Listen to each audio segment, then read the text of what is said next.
오늘 하나님께서 우리에게 주시는 말씀은 창세기 14장 1절에서 16절까지의 말씀입니다.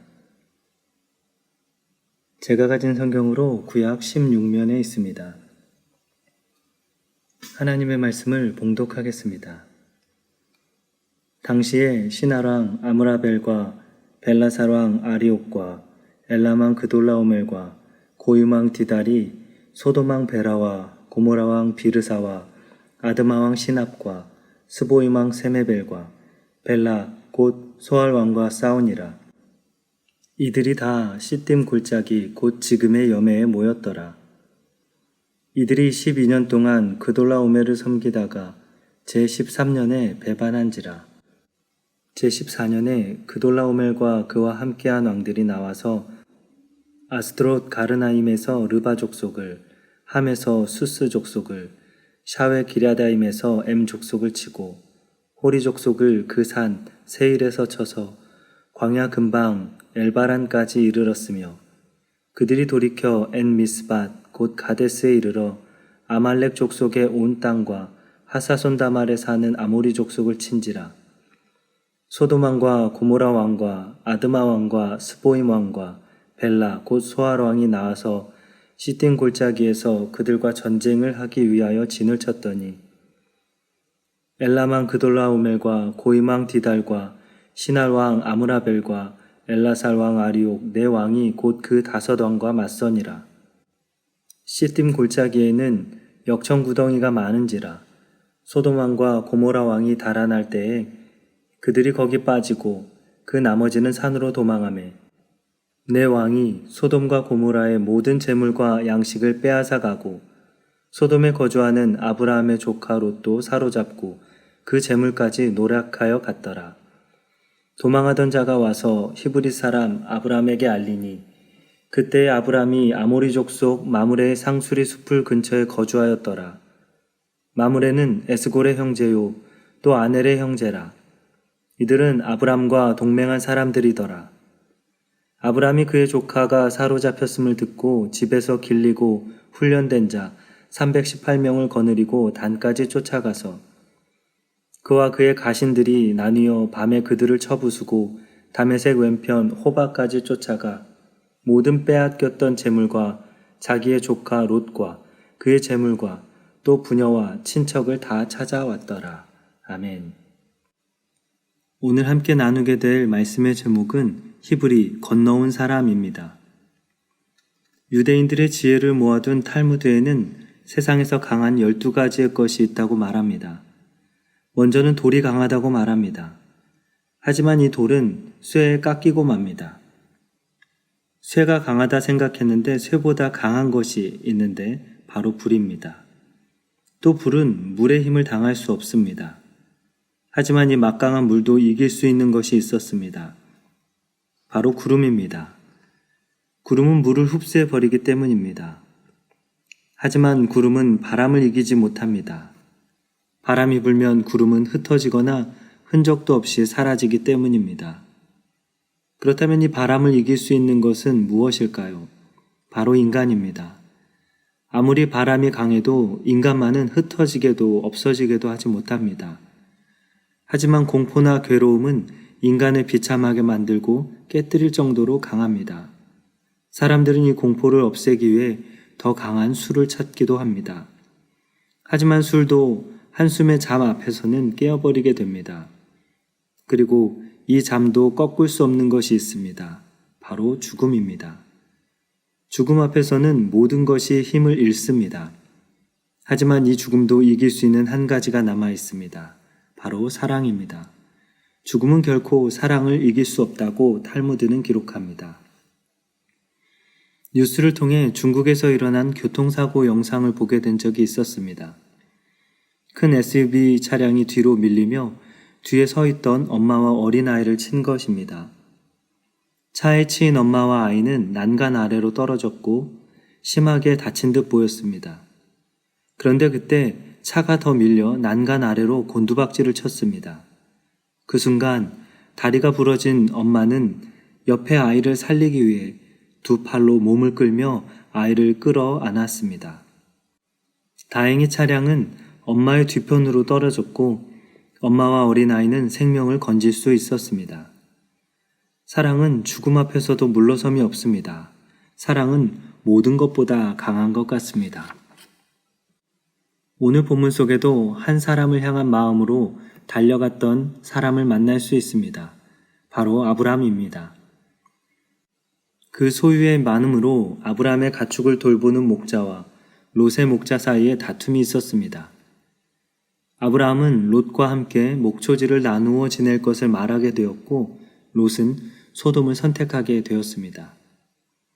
요단 지역에 속한 소돔은 롯이 보기에 여호와의 동산 같고 애굽 땅과 같아 풍요로워 보였기 때문입니다. 그러나 성경은 소돔에 사는 사람들을 여호와 앞에 악하며 큰 죄인이었다는 두 단어로 표현하며 롯의 선택과 소돔의 영적 상태를 설명해 주고 있습니다. 소돔으로 떠난 후 얼마의 시간이 지났을지는 알 수 없지만 한 가지 문제가 생겼습니다. 엘라만 그돌라오메를 중심으로 한 북방 4개국과 남방 5개국 왕들이 시딘 골짜기 곧 여메에서 전쟁을 준비했기 때문입니다. 소돔 왕을 비롯한 남방 5개국은 12년 동안 그돌라오메를 섬기며 조공을 바쳤습니다. 하지만 그 이유는 무엇인지 알 수 없으나 13년이 되던 때에 조공을 바치지 않게 되었습니다. 14년이 되자 그돌라오멜은 북방의 왕들과 더불어 남방 왕들의 지역을 돌며 보복하게 되었습니다. 그리고 시딘 골짜기에 마주하게 된 것입니다. 결국 전투는 소돔 왕과 남방의 패배로 마치게 되었습니다. 그리고 그 가운데엔 소돔에 거주하였던 롯이 있었고 그의 재물도 빼앗기게 되었습니다. 도망한 사람으로부터 히브리 사람 아브라함이 소식을 듣게 되었습니다. 그리고 그는 동맹관계였던 마므레 형제와 집에서 훈련된 318명을 데리고 단에서 호바까지 모든 빼앗겼던 재물과 롯 그리고 부녀와 친척을 다 찾아오게 되었습니다. 오늘 본문을 통해 하나님이 우리에게 주시는 말씀이 무엇인지 생각해보고 그 실천을 나누어 보고자 합니다. 첫 번째는 롯의 사로잡힘입니다. 창세기 14장은 가나안 남북전쟁을 통해 사로잡혀간 롯의 이야기를 전하고 있습니다. 목축할 토지가 적어 다툼이 일어나게 된 롯과 아브라함은 헤어질 결심을 하게 되었습니다. 롯은 여호와의 동산 같고 애굽 땅 같았던 소돔으로 떠나게 되었습니다. 그리고 그 결국은 사로잡힘과 심판이었습니다.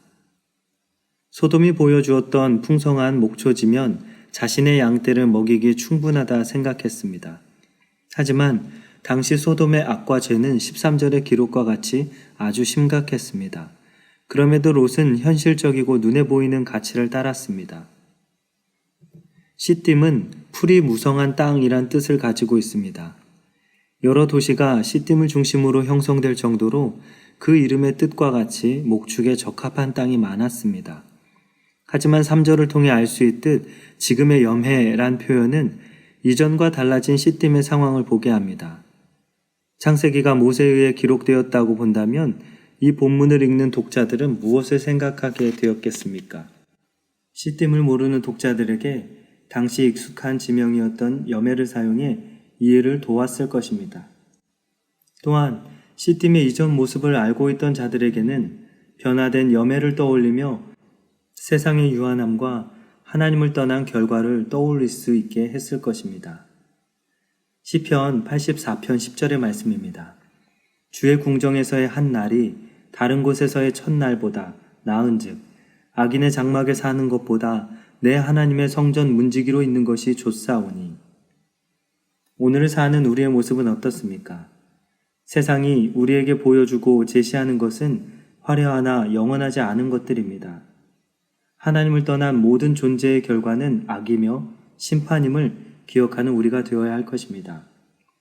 두 번째, 아브라함의 구출에 관해서입니다.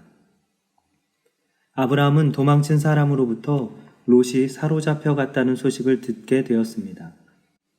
이에 아브라함은 동맹관계였던 마므레 에스골, 아넬과 집에서 훈련된 318명을 거닐고 롯을 구출하기 위해 떠났습니다. 그리고 단부터 호박까지 쫓아가게 되었고 롯과 모든 재물, 함께 붙잡혀 갔던 부녀와 친척들을 모두 찾아올 수 있었습니다. 아브라함이 롯을 찾기 위해 떠나는 것은 쉽지 않았을 것 같습니다. 왜냐하면 유목 생활에 익숙했던 자이기 때문입니다. 하지만 그돌라오멜과 북방 왕들은 전쟁에서 승리할 정도로 전쟁의 경험이 많았습니다. 아브라함은 롯을 찾기 위해 망설임 없이 길을 나섰고 성경은 아브라함이 다 찾아왔다고 말하고 있습니다. 그렇다면 어떻게 아브라함이 롯을 찾기 위해 망설임 없이 길을 나설 수 있었을까요? 그것은 롯을 향한 사랑 때문이라 생각됩니다. 롯을 찾기 위해 떠난 길은 아브라함에게 모든 것을 걸어야 했던 결정이었습니다. 롯을 대신해 모든 것을 견뎌야 했던 상황이었습니다. 롯을 향한 마음이 없었다면 할 수 없는 일이라 생각됩니다. 본문에서 아브라함을 히브리 사람이라 부르는 것을 볼 수 있습니다. 여기서 히브리는 건너온 자란 의미를 가지고 있습니다. 이는 아브라함이 메소포타미아에서 유프라데스 강을 건너 가나안으로 이주해 왔음을 알게 합니다. 이주민이었던 아브라함이 조카 롯을 구하기 위해 자기 삶의 자리를 떠날 수 있었던 것은 마음이 없이는 어려운 일입니다. 지하철에서 자리를 내어주는 일이나 운전을 하며 앞에 끼어드는 차에게 자리를 내어주는 일도 남을 생각하는 마음이 없다면 할 수 없는 일이기 때문입니다. 오늘 본문 속 아브라함과 같이 자기의 모든 것을 버리고 생명을 찾아 길을 떠난 분이 계십니다. 바로 예수 그리스도입니다. 요한일서 4장 10절 사랑은 여기 있으니 우리가 하나님을 사랑한 것이 아니요 하나님이 우리를 사랑하사 우리 죄를 속하기 위하여 화목제물로 그 아들을 보내셨음이니라. 요한일서 3장 1절 보라 아버지께서 어떤 사랑을 우리에게 베푸사 하나님의 자녀라 일컬음을 받게 하셨는가 우리가 그러하도다. 하나님은 우리를 사랑하셔서 영광의 자리를 히브리 건너 이 땅에 인간의 모습으로 오셨습니다. 사로잡힌 롯과 같이 죄에 사로잡힌 우리를 구하기 위해 자기 생명을 아끼지 않으셨습니다. 아브라함의 경험과 함께한 병력이 부족함 같이 모든 사람이 예수 그리스도가 십자가에 달려 죽으셨다 생각했습니다. 하지만 예수님은 부활하셔서 우리에게 완전한 속량을 허락해 주셨습니다. 아브라함이 빼앗겼던 롯의 모든 재물과 함께 끌려갔던 이들을 다 찾아왔던 것처럼 예수님은 십자가의 승리로 우리를 찾아오셨습니다. 이런 예수님의 사랑을 기억하고 경험하는 우리가 되길 소망합니다. 죽음보다 강한 것은 사랑입니다. 아브라함이 사로잡힌 롯을 구하기 위해 떠날 수 있었던 것은 그를 생각하는 마음과 사랑 때문이라 생각합니다. 롯과 아브라함의 모습을 통해 우리는 세상의 가치를 따르는 결과와 예수 그리스도가 우리를 위해 행하신 구원의 일을 생각해 보게 합니다. 한 생명을 구하기 위해 그리스도께서 건너오신 것처럼 오늘 우리가 건너가 주님을 전하고 위로를 전할 이웃은 없는지 살펴보는 우리가 되어야 할 것입니다. 기도하겠습니다. 하나님 아버지 감사합니다. 오늘도 주님의 말씀을 듣고 세상에 하나님을 나타낼 수 있도록 불러주셔서 감사드립니다. 아브라함이 사랑하는 마음으로 롯을 찾아 떠났던 것처럼 예수 그리스도가 우리를 사랑하시고 구원을 위해 이 땅에 건너오셨음을 기억하게 하여 주시옵소서.